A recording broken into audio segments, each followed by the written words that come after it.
Hello, everyone. Welcome to our Untrue Crime panel today on a unseasonably warm Brooklyn Book Festival, although what does seasonal or unseasonal mean anymore?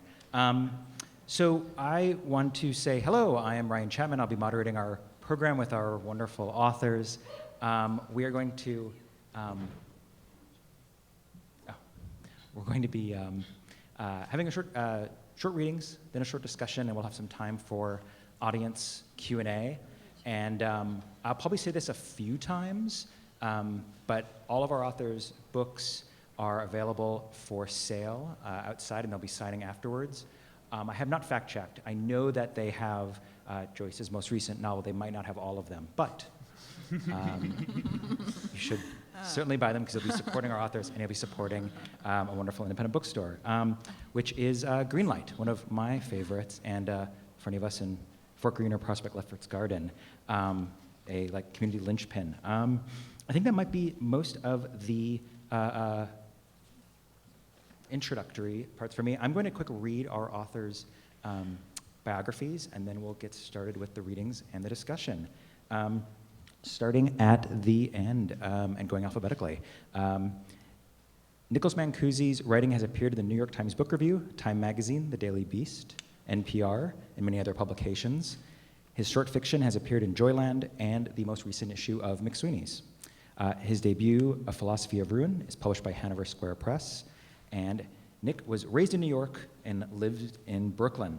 And then Lauren Wilkinson earned an MFA in fiction and literary translation from Columbia University and has taught writing at Columbia and the Fashion Institute of Technology. She was a 2013 Center for Fiction Emerging Writers Fellow. That's an amazing program, by the way. And has received support from both the MacDowell Colony and the Jurassic, sorry. No, that's perfect. Okay, Resident Artist Program. Her first novel, American Spy, was a 2019 spring Barnes & Noble Discover Great New Writers pick, and her writing has appeared in Granta, The Believer, New York Magazine, and the New York Times. Lauren grew up in New York and lives on the Lower East Side, but if you talk to her later, you might hear about more recent fun life changes. This is me adding suspense. And to my right, we have Joyce Carol Oates. Joyce is a recipient of the National Medal of Humanities, the National Book Critics Circle Ivan Sandroff Lifetime Achievement Award, the LA Times Book Prize, the National Book Award, and the Penn Malamud Award for Excellent in Short Fiction. I know it might be embarrassing to read all of that, but we have to because you've won everything amazing. She has written some of the most enduring fiction of our time, including the national bestsellers We Were the Mulvaneys, Blonde, which is nominated for a National Book Award, and the New York Times bestseller The Falls, which won the 2005 Prix Femina. She is the Roger S. Berlin Distinguished Professor of the Humanities at Princeton and has been a member of the American Academy of Arts and Lectures since 1978. So please welcome our authors today.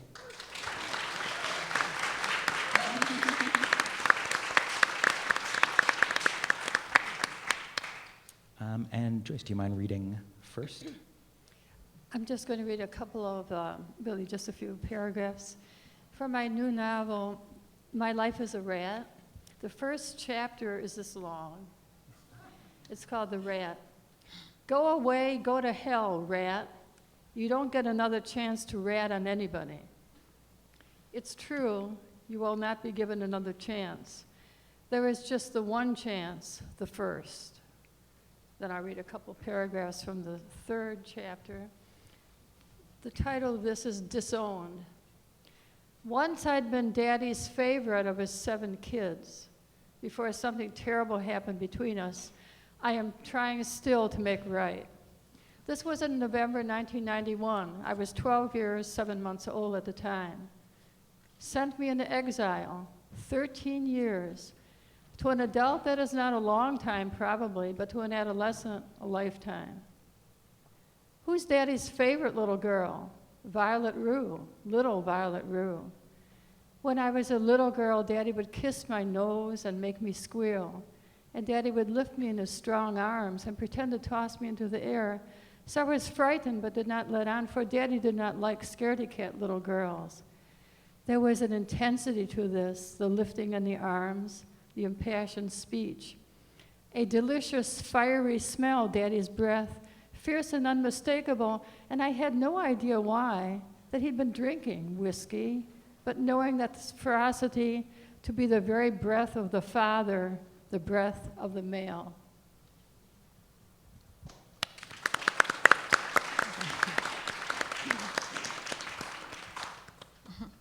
Hi, I'm just going to read the first couple of pages of the only book I have. Unlike, it's kind of amazing to a person to follow and a little overwhelming. So my book is called American Spy, and this is just the first couple of pages. Connecticut, 1992. I unlocked the safe beneath my desk, grabbed my old service automatic, and crept toward my bedroom doorway, stealthy until I was brought to grief by a Lego Duplo that stung the sole of my foot. I hobbled the rest of the way to the door and crouched behind it. A few moments passed, just enough time for me to feel ridiculous. I told myself that what I'd heard was the house settling. That was always what it wound up being. The room was still and dark. The only light was from the moon. Puccini, our German Shepherd mix, was closed in your bedroom with you. He let out a single, cautious bark. I heard the whoosh of tires on asphalt, a car passing on the Boston Post Road, which was hidden just behind the tangle of woods at the back of our small house. Then it was quiet again. That night, I'd been up late working on a translation at the desk in my room, so it was after 2 when I'd finally shut off the light and climbed into bed. I hadn't been able to sleep. As I was staring at the ceiling, I thought I'd heard a floorboard creak in the hall. Instinctively, I'd climbed out of bed and gone for my gun. Your room was across from my own. I pictured you both asleep and told myself I was being irrational. I told myself we were safe. Then a man appeared in my bedroom, and my heart picked up speed as I watched him approach my bed. I lunged low at him from behind, toppling him to the floor with a crash.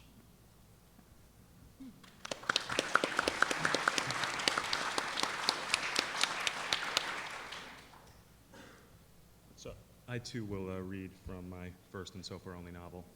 And I'll read from the first page, so there's nothing to explain. Can you hear me all right? A little bit louder.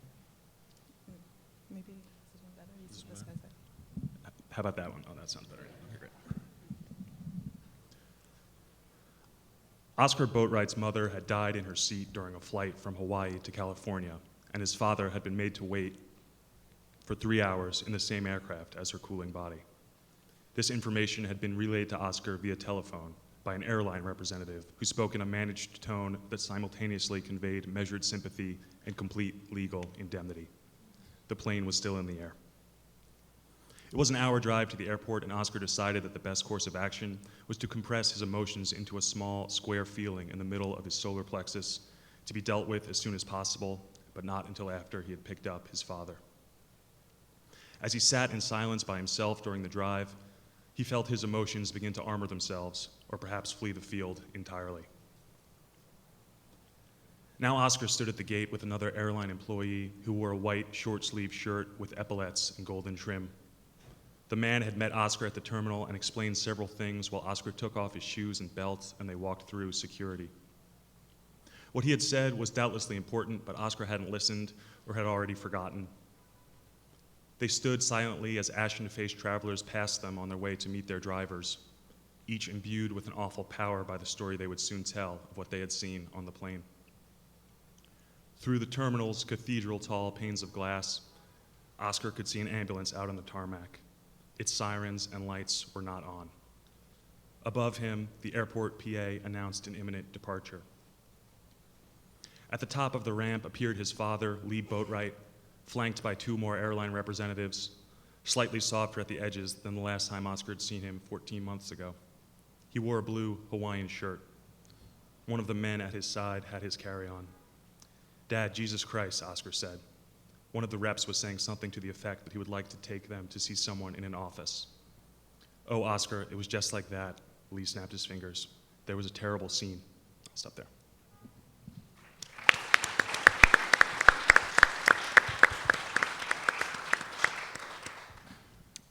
So I think I'm going to open with, there was an interview that Joyce, you did with The Guardian recently where, you brought up that when you first started writing, critics would say that, female writers should not write about social issues because that should be the provenance of writers like Norman Mailer. And it's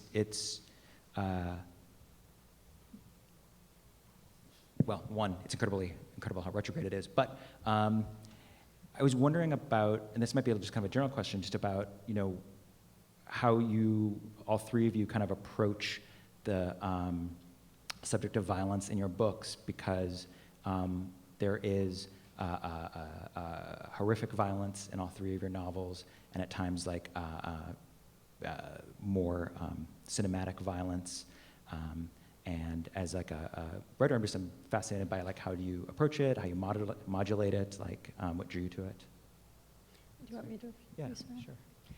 Well, I've always been asked this question, and I've always thought, would you ask that question of Hemingway or Dostoevsky or Melville? Mm-hmm. It just seemed to be somehow gender specific that, oh, like you were a woman, you're like a dog walking on your hind legs. It's so really remarkable. Look, nobody would have said to Homer, why did you write the Iliad? Oh, it's so violent.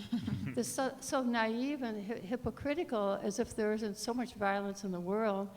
Literature is a distillation of the world. It's holding a mirror up to reality. Also, it's language. It's not in itself violent. So this question, why is your writing so violent, is illogical. The writing is not violent. Language is, at least printed language in a book, is not violent in itself. So I guess one feels maybe a little defensive, and the questions are asked so often, almost always the same question. But I think for a woman writing today, those barriers are really more or less down. I don't think that one is discriminated against for writing about subjects that some time ago seemed to be the province of men. But as I said, we're basically holding a mirror up to reality. Reality is much more violent than any work of art can contain. So it's very selective. And my writing usually has maybe one act of violence that's described, that's not necessarily dramatized. And then I look at the consequences for everybody, particularly women and girls, but really everybody, the consequences from a singular act of violence.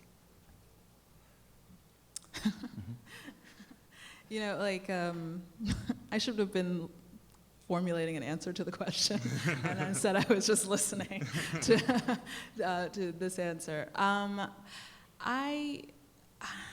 What can I say? I like violence. I engage with, I consume a lot of media that features violence. The thing that was interesting to me in the context of my book was that it's written by a former spy to her children. And so she engaged, in the first scene, she engages with violence, and then later on it happens. But because it's a letter to her son, and in the letter she's revealing to her who their father is, she also has to, at one point, acknowledge that she's had sex with him. And I'd written this book, and I'd written so many scenes in which a mother is comfortable telling her sons about violence and acts of violence, but not being comfortable, or it felt odd for her to be able to talk about sex. And I thought that was really weird of myself, and a weird reflection on the world in which we exist. And I still haven't really, I figured out a way to handle it in the book, but have not squared that with myself as a person. So I don't know. It's funny, even the act of reading your book, around halfway through, the reader realizes, oh, eventually she's going to have to explain to her children how they were begotten. But yeah. How's she going to handle this? And you figured out the right way to do it. Violence in my work, I think, is sort of the specter of reality, or sort of a stand-in for reality in the worst sort of sense. My life has been untouched by violence, luckily, except for the violence that I've kind of elected to participate in like football and rugby and stuff, because I find that to be a way to communicate with things outside of our ordered natural life. And I think that, there's so much violence in the world that my work sort of aims towards that, the intrusion of violence into these characters' lives, and to see how they react to it in a way that perhaps I would if it comes to that, but as so far hasn't. Yeah, and actually, like, we can pivot off that. About Lauren, what you were saying, just did, because there is, I think certainly we see it in cinema, it's much easier to show people getting violence as, seeing people get shot. You can have a PG rating, but you can't show a female nipple unless you want an R. And there's that kind of aversion to depicting sex and writing about sex, I think, sometimes. And have you squared that with other fiction? Is it kind of an ongoing struggle? Because sex is famously incredibly difficult to write about in fiction. Yeah. I haven't squared it. I mean, I know it's difficult, and I was aware of that legacy when I was writing. I had to write a sex scene, and I tried to not write it. I tried to avoid it as much as I could, and finally my editor was like, you have to do this. It's just because it's so easy to do such a bad job, and I didn't want to. Who knows? Like, I just felt like I might never read another book again. Like, I want this one. I don't want to do a solid job and then I have like these 2 pages that get me one of those bad sex awards or something. Oh, those are brutal. Those are brutal. Those are brutal. So, yeah, no, I imagine that it will come up again for me, and I'm still not sure how I'm going to deal with it. I think maybe every book I'll have to come up with a new approach, because, probably every character will have some sort of be in a different relationship to sex, and that's one of the things that you probably have to know to write like a really compelling character, just their viewpoints on a wide variety of things, and sex and violence are both one, so. Mm-hmm. And I was curious too about how that, in My Life as a Rat, there is kind of a brutal kind of, I don't want to spoil anything, but let's just say that Violet Rue suffers kind of an ongoing sexual assault, but there also at different points in the book there is kind of, we see that Violet Rue, is like afforded a measure of healthy relationships as well. And I wondered how you approached, like, certainly, writing that, because you kind of wrote, by necessity in the book, she's kind of reporting back to herself in a certain way, so she's also kind of writing around the assault as much as she's kind of writing around this central violence her brothers have committed, and which she causes her exile for informing on them. Well, I'm not sure I understand the question exactly. Because she's exiled from her family, that's the great trauma in her life. And I've known just a few people. One of my close friends was disowned by her family. So I'm sort of looking at that. Now that's a kind of trauma. It might be considered, it's not physical, but the psychological consequences, the emotional feeling of being disowned by your own family are so profound. She becomes a kind of, in a sense, emotionally catatonic. So she's impassive and maybe not as aggressive as she could be. She sort of lapses into this passivity, which is a consequence of trauma. So she becomes a victim of some men later on in the novel. But basically, it's this initial act of being disowned by the family that's the most assaultive in her life. And the book started there, is that right, with the 2003 story, Curly Red? Yes, Yeah. it started with a short story, yes. Mm-hmm. And then, like, what drew you to kind of back to the story? Because there's like 16 years between. The story appeared in Harper's Magazine, and it was obviously a story that was written with a sense of it being condensed and selected. It takes place over a period of decades, and so it was obvious, at least to me, that I hadn't really developed and that there was much more to be said. But as I said, I usually become haunted by some event, and to be disowned by one's family, no matter even how old you are, she's only 11 or 12 when it happens, but if you're disowned at a much older age, you still feel really traumatized. So the novel's basically, that's a trajectory of the novel, and then, singular events happen in between. And so I wanted to develop them. What would be the consequence of a girl who herself had been raped or treated very, very violently, how would she then go about the rest of her life? She would probably retreat a bit in herself and would be maybe not so protective of herself. There's a feeling of victims sometimes, not always, but sometimes that they feel debased, that they've been punished, therefore they feel almost that they deserve to be punished. So you have to work through that to try to get out of that sort of self-accusation.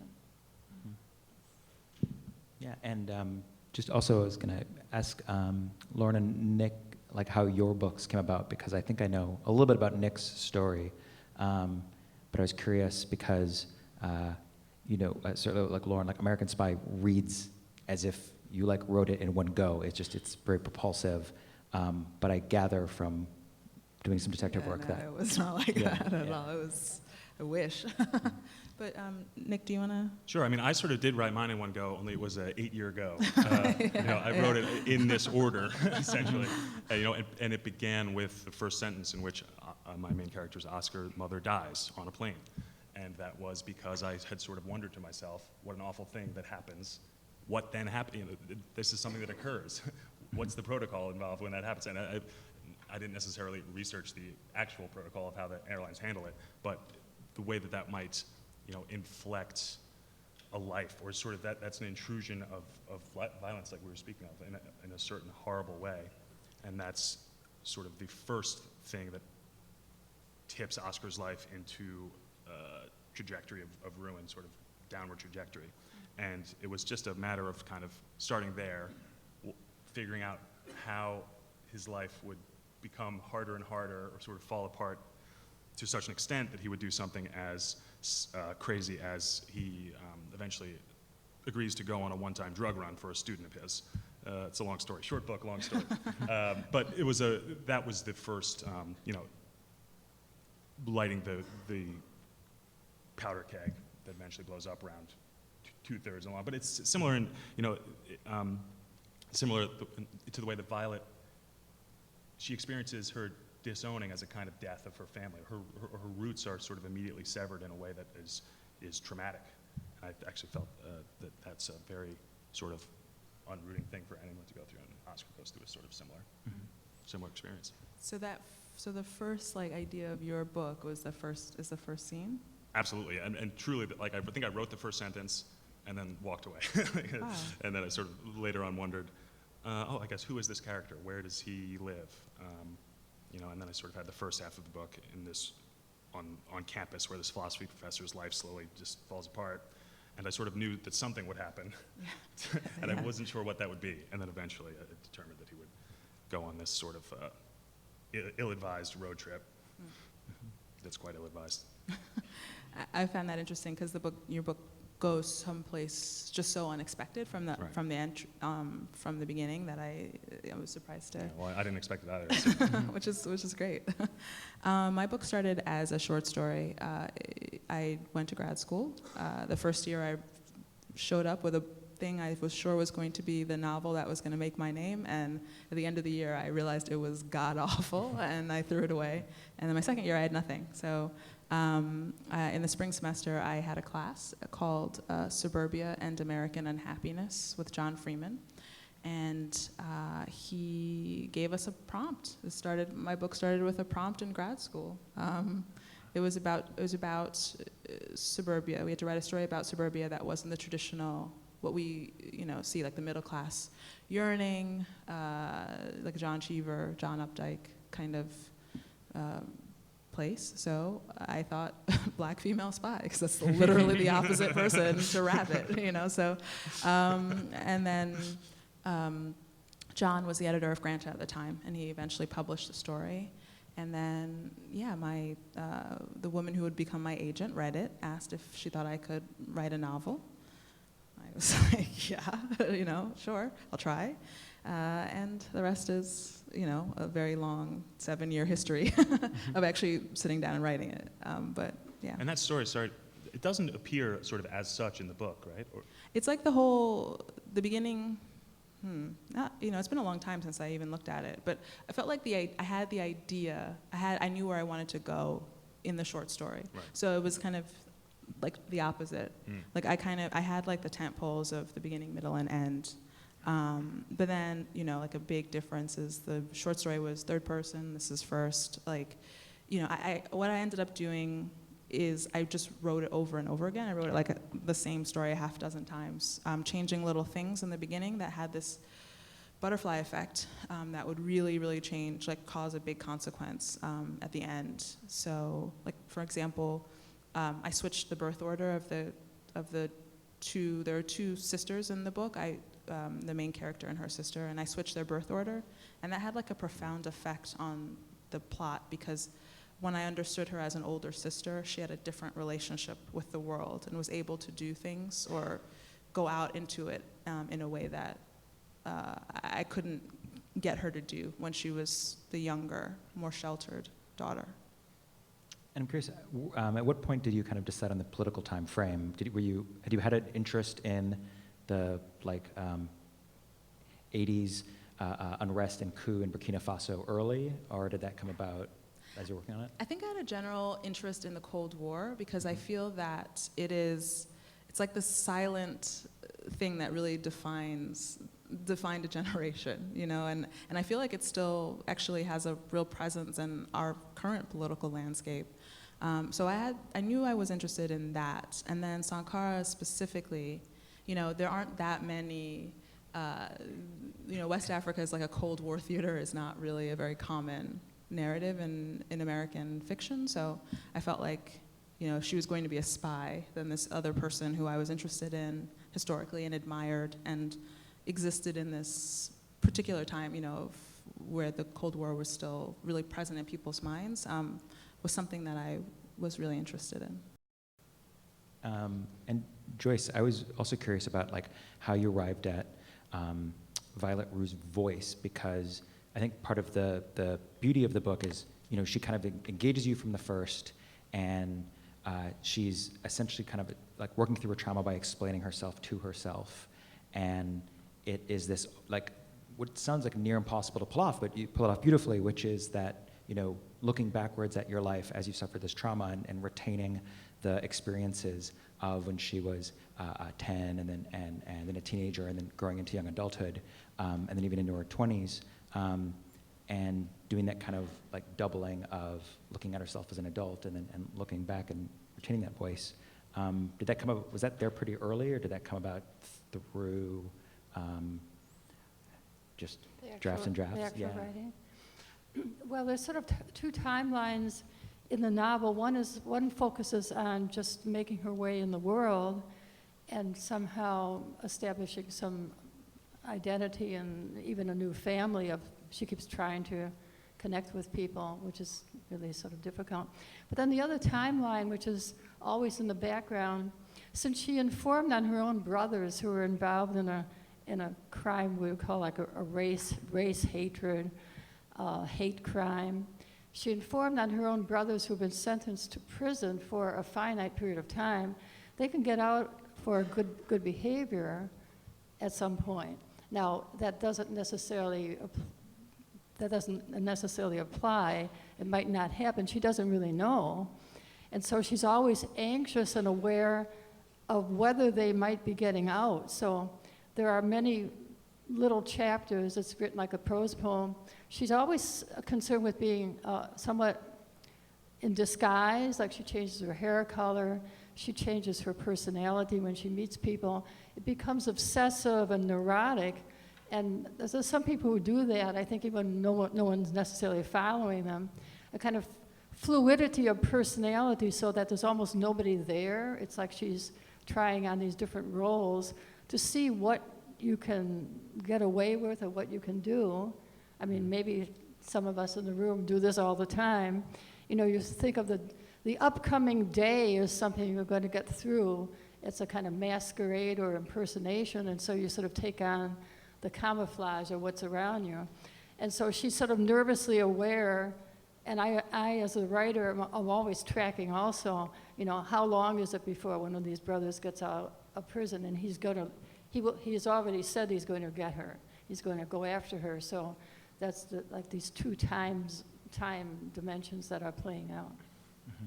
Yes. And this is kind of a question for anyone and everyone, that all three books kind of have families learning horrific secrets about one another, ones that for their protection and ones that send them into exiles they can't keep at secrets they can't keep at sends them into exile. And I wondered about, like, this might be general, not necessarily book focused, but just like the notion of, like, should we be honest with our family members? Like, is it good to have the good lie or the good secret at times? Because I think you could argue, sometimes it's better to not know. Well, should we? Sure. Yeah. Are we? Can we? I think it's probably impossible to be fully honest. To approach your family as if you might approach someone who you've chosen to be in your circle, and I think that's because, we play these roles in a family: son, brother, perhaps father, and that is sort of by definition going to inflect on you in a certain way and require certain things of you, and perhaps, and like I say, you shouldn't do this, but the mask you put on to play those roles is not, it's a mask. It sort of requires certain withholdings. Yeah, absolutely. I mean, I think my focus was on this character's family because I understood her to have a lot of baggage, and everyone's family, those are the people who pack your luggage for that. So I think, you can't, for a lot of people, these crucial relationships, but you can't be, completely, you can't, I don't think it's not that you can't be yourself or you have to withhold, but just everyone has the spectrum of their personality, and the person who you are with your family, your family informs who you are, and you're a different person in the context of your family than you are outside with other types of people. So, we all know the rules, what things we can and cannot say to the people who are closest to us. I think it's actually, if I can just go a little further, feels like I'm realizing now it's a bit of a trap of kindness, or the lies our parents tell us if we want to go in that direction. It's always, well, I didn't want you to know about this. I thought better if you didn't know. And I could think of several examples on either side of my family, and most of my friends have similar things. And, we convince ourselves, or, if I can put myself in my parents' place, that they've convinced themselves that perhaps it would be best for us to not know these things in their minds, in a positive way. And then you turn 30, 33, and start learning these secrets. And you could have told me that. We could have talked about that, or I should have known about that. And I think that's probably a fairly relatable experience. Yeah. Yeah. For you? Yes, I think that's it's just predominant. In my own personal experience, I learned later on in my life, I didn't know as a child or even as a teenager. I was really much older, like maybe 50 or so, before I learned that my mother had been given away by her mother, who had 9 children, because the father had been murdered in a brawl. And I mean, it was just so shocking, and yet everything sort of fell into place. That's why I'm drawn to writing about mystery and maybe acts of violence. I think most of our families, if you go back far enough, that's like the founding myth. And then my father also had something similar, not identical, but pretty much similar. So these 2 acts of violence allowed for a complete dissociation from the past, where very young children, my mother was only 9 months old, sort of they were taken out of the family they were in, and everything was changed, and so their whole lives were changed, and in both cases actually for the better. So the reason probably that I'm actually sitting here right now, if you trace it back, would be the consequence of 2 random and independent acts of extreme violence allow for decades later somebody to be sitting here in the Brooklyn Book Festival. I'm sort of touched by those weird miracles, I guess you could call them. Wow. So sorry, I had to take a pause.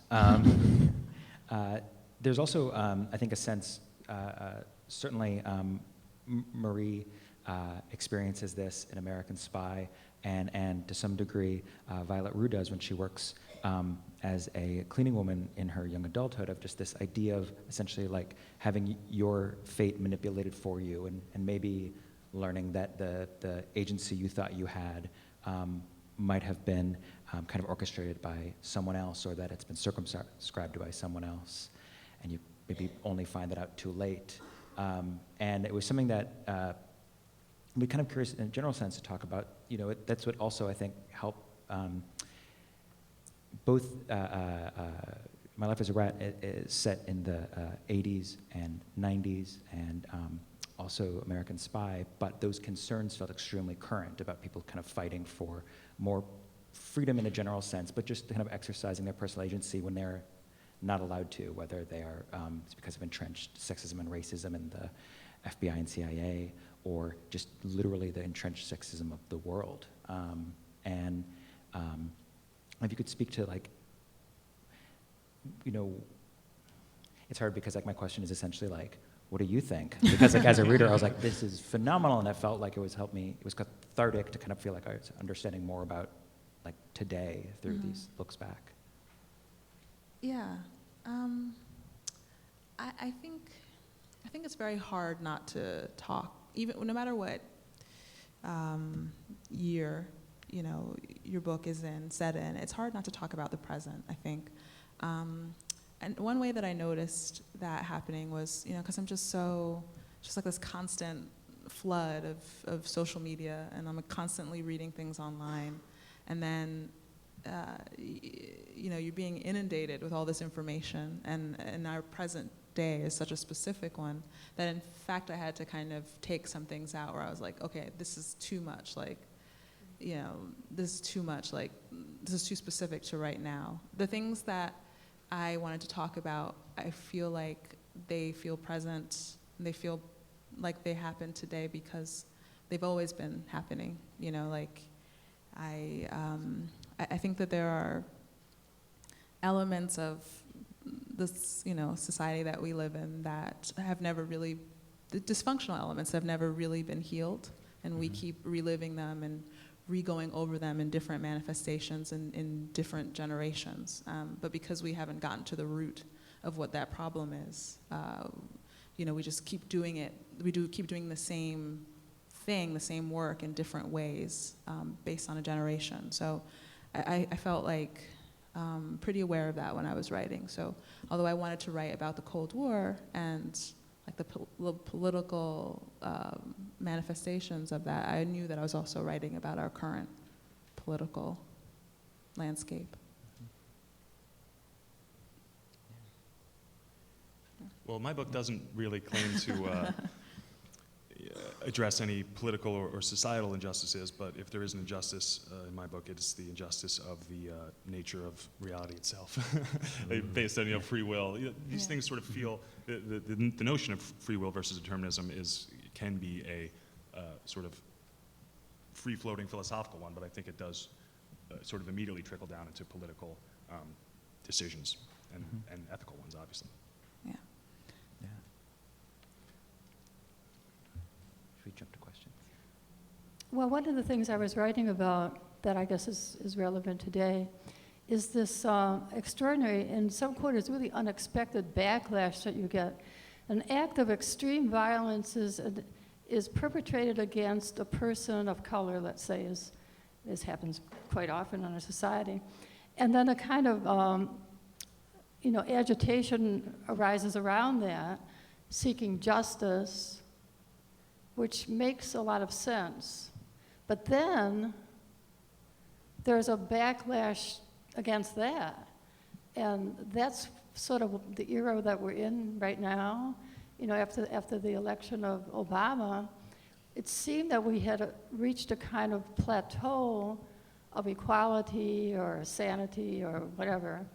But then with the next election in 2016, it really seemed this was the next act. You know, we had one phenomenon, and then we have a white, I guess you could call it, astonishing white backlash against what had seemed a really progressive event. So in my novel, there is agitation and the legal things are being done. Somebody goes to prison and so forth. And that would seem to be logical and just. But then there's a backlash against that. And when I really got into the novel, I had to write about that. And that really makes your heart quicken and really makes your adrenaline rush, because you suddenly see that any plateau we achieve in terms of social justice is not a resting place. There's probably going to be a reaction to that. We see this with women's reproductive rights. You thought, decades ago we'd achieved something, and it's astonishing for many of us, at least in my generation, it was only like a resting place, and there's going to be a reaction. So that's one of the things I was writing about. So we are going to open up to the Q&A portion. We have time for one, maybe two quick questions, and then we will have our author signing downstairs, and I encourage you again to pick up their books and have them sign it. My quick note about questions is, if you have a question to ask, make sure it ends with a question mark. And if it is a comment or a two-part question, please hold on to it and then buy our author's books and ask him in the signing line. Okay, we have a eager gentleman in the back. Sir?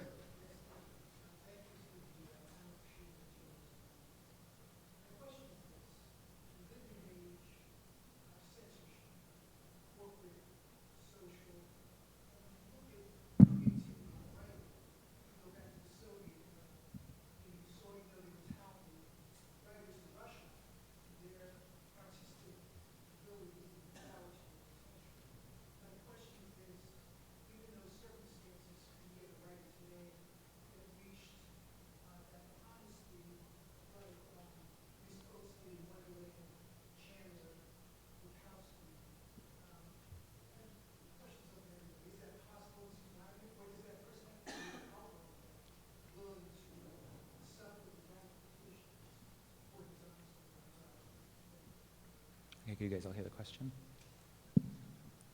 Was it, can a writer be honest in an age of censorship? Yeah. There you go. Yeah. Good editor, yeah. Yeah, I think so. I mean, look at the Crucible. Like, I feel like there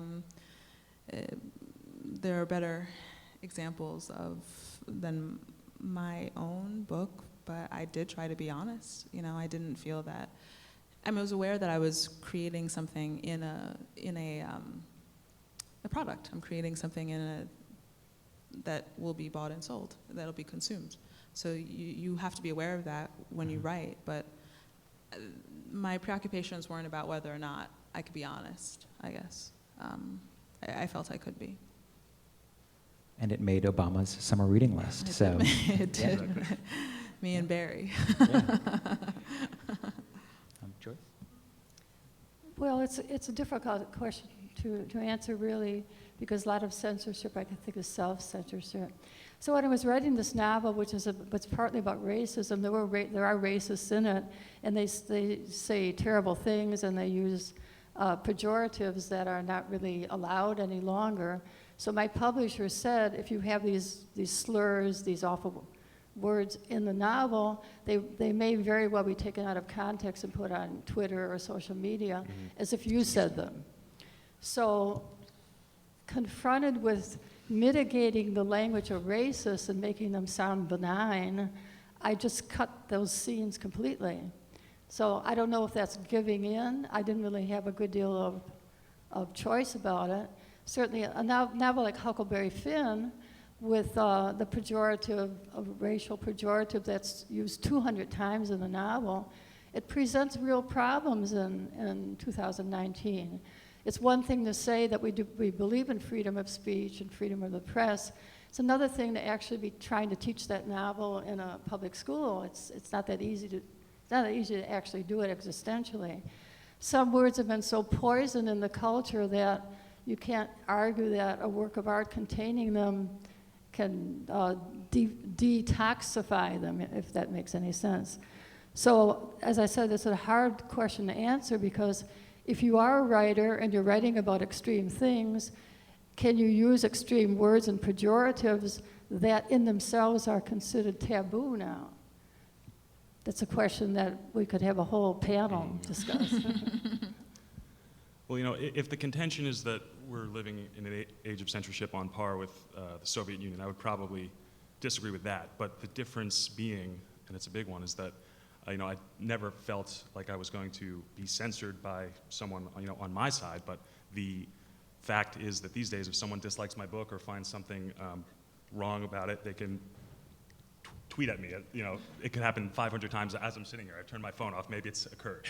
You know, so it's just a matter of you may not feel the you know, hand of a censor snipping out sections of a book, but you might. I definitely felt as if I didn't want to get something wrong or inappropriate or mishandle something because I'm held accountable in a way that I think writers of the past were not, and that I'm findable online instantly and at all times. Well, I haven't read your novel, but you could probably be accused of being representing toxic masculinity. Oh, sure. I think that's definitely I mean, the theme of if the book. you're a man, then that's what you're, you know, susceptible of. I'm not saying he's a toxic man. Listen, In fact, I'm sure you're we can not. debate it, sure. And then none of us feels that we're the things we're sometimes accused of, but when a couple of words are taken literally out of context and put on It's social terrifying. media, it looks as if you said that. Yeah. So it's a problem. Yeah. I think I know we have a lot of questions. I'm sorry, guys. We have to open up the room for the next panel. But like I said, if you get their book and get in the signing line, you can ask them a question. I want to thank our authors for a wonderful panel. Thanks, everybody. Thank you, everyone.